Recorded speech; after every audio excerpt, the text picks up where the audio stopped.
American జనంపై Trump tariff దెబ్బ. అవును, మీరు కరెక్ట్ గానే చదివారు. మీరు చదివింది నిజమే.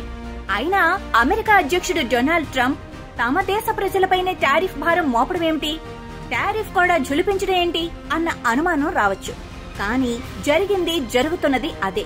ఎలా అంటే, అమెరికా అధ్యక్షుడు డొనాల్డ్ ట్రంప్ కు తెలుగు సామెతలు తెలియకపోవచ్చును, కానీ ఆయన తీసుకుంటున్న నిర్ణయాలు అయ్యవారిని చేయబోతే కోతయింది వంటి సామెతను గుర్తు తెస్తోంది. నిజం, ఒక్క టారిఫ్ విషయంలోనే కాదు, కాల్పుల విరమణ విషయంలో నేనే ట్రంప్ నేనున్న పని కట్టుకుని లెక్క పెట్టిన రాహుల్జీ లెక్క ప్రకారం 30 సార్లు చేశా అంటూ ట్రంప్ చేసిన గోల విషయంలో కానియండి, మరో విషయంలో కానియండి, ట్రంప్ తీసుకుంటున్న సంచలన నిర్ణయాలు ఏదో అనుకుంటే ఇంకేదో జరిగింది అన్నట్లుగా బూమరాంగ్ అవుతున్నాయి. అంటే గోడ కొట్టిన బంతలా తిరిగొచ్చి ముఖాన్ని ముద్దాడుతున్నాయి. ఈ విషయం ఎవరో చెప్పడం కాదు, అమెరికన్ ప్రజలు, పార్లమెంటేరియన్స్ చెబుతున్నారు.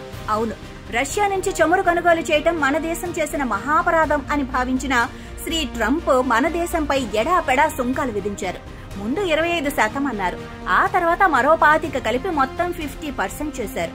ఇలా ఎడాపెడా టారిఫ్లు పెంచి భారతదేశాన్ని దారికి తెచ్చుకోవాలని శ్రీమాన్ శ్రీ ట్రంప్ ఆదేశించారు.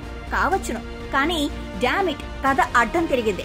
తానొకటి తలిస్తే దేవుడు ఇంకొకటి తలిచాడు అన్నట్లు ట్రంప్ ఒకటి తలిస్తే మోడీ ఇంకొకటి తలిచారు.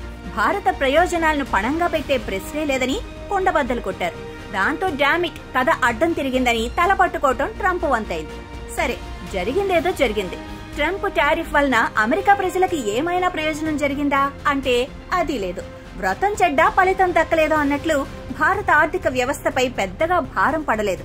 పడే పరిస్థితి ప్రస్తుతానికి లేదని అంటున్నారు. కానీ ఇంతలోనే అమెరికా ప్రజలు నెత్తిన ధరల భారం మాత్రం గట్టిగా పడింది. నిజానికి ట్రంప్ టారిఫ్ల ప్రభావం ఇంకా పూర్తిగా అమల్లోకి రాలేదు. అయినా ఇంతలోనే అమెరికా ప్రజల ఇతి బాధలు, ఆర్థిక కష్టాలు మరింత పెరిగాయని అక్కడి ప్రజలు సోషల్ మీడియాలో కోడై కూస్తున్నారు.